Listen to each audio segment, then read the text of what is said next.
नमस्ते बच्चों, नोटबुक में आप सभी का एक बार फिर से स्वागत है।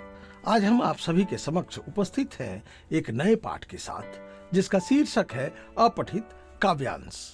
अपठित काव्यांश किसी काव्य रचना का वह अंश होता है जो आपके हिंदी पाठ्यक्रम अर्थात सिलेबस में न हो अथवा पहले न पढ़ा गया हो। इस पाठ का मुख्य उद्देश्य यह है कि विद्यार्थियों में किसी काव्य के अर्थ ग्रहण की क्षमता और अधिक विकसित हो।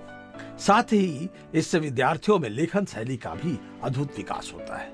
वे उन काव्यांशों को अपने नजरिए से देख पाते हैं एवं अपने विचारों को व्यक्त कर पाते हैं। आइए अब हम अपठित काव्यांश को हल करने की विधि समझते हैं। किसी अपठित काव्यांश से संबंधित प्रश्नों के उत्तर लिखने से पहले इन बातों पर विशेष ध्यान देना चाहिए। अपठित काव्यांश पर आधारित प्रश्न हल करते समय निम्नलिखित बातों का ध्यान रखना चाहिए। विद्यार्थी कविता को मनोयोग से पढ़ें ताकि उसका अर्थ समझ में आ जाए। यदि कविता कठिन है तो उसे बार बार पढ़ें ताकि उसका भाव स्पष्ट हो सके। कविता के अध्ययन के बाद उससे संबंधित प्रश्नों को ध्यान से पढ़िए। प्रश्नों के अध्ययन के बाद कविता को दोबारा पढ़िए तथा उन पंक्तियों को चुनिए जिनमें प्रश्नों के उत्तर मिल सकते हो। जिन प्रश्नों के उत्तर सीधे तौर पर मिल जाएं, उन्हें लिखिए। कुछ प्रश्न कठिन या सांकेतिक होते हैं। उनका उत्तर देने के लिए कविता के भाव तत्व को समझिए।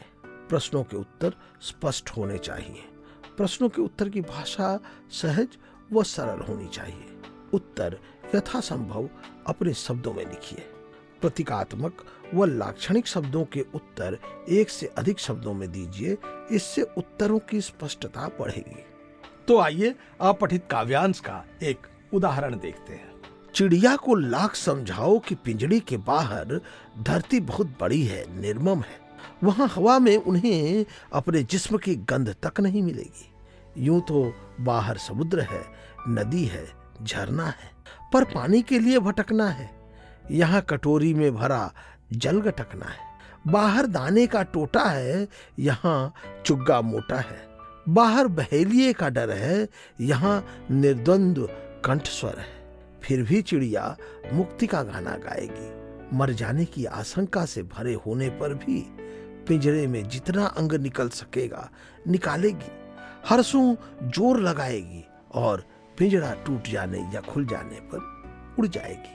पिंजड़े के बाहर का संसार निर्मम कैसे है?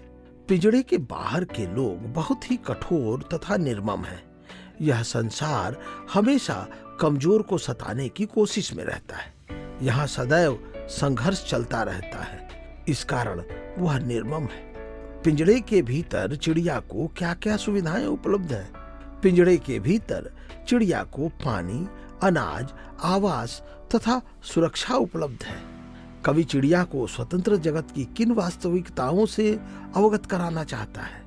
कवि बताना चाहता है कि बाहर जीने के लिए संघर्ष करना पड़ता है। भोजन, आवास व सुरक्षा के लिए हर समय मेहनत करनी पड़ती है। बाहर सुखों का अभाव और प्राणों का संकट होने पर भी चिड़िया मुक्ति ही क्यों चाहती है? बाहर सुखों का अभाव व प्राणों का संकट होने पर भी चिड़िया मुक्ति चाहती है क्योंकि वह आजाद जीवन जीना पसंद करती है। कविता का संदेश स्पष्ट कीजिए। इस कविता में कवि ने स्वाधीनता के महत्व को समझाया है। मनुष्य के व्यक्तित्व का विकास आजाद परिवेश में ही हो सकता है। तो बच्चों, हम उम्मीद करते हैं कि आपने इस पाठ को पूरी तरह से समझा होगा। फिर मिलेंगे एक नए पाठ के वीडियो के साथ। तब तक के लिए हम विदा लेते हैं।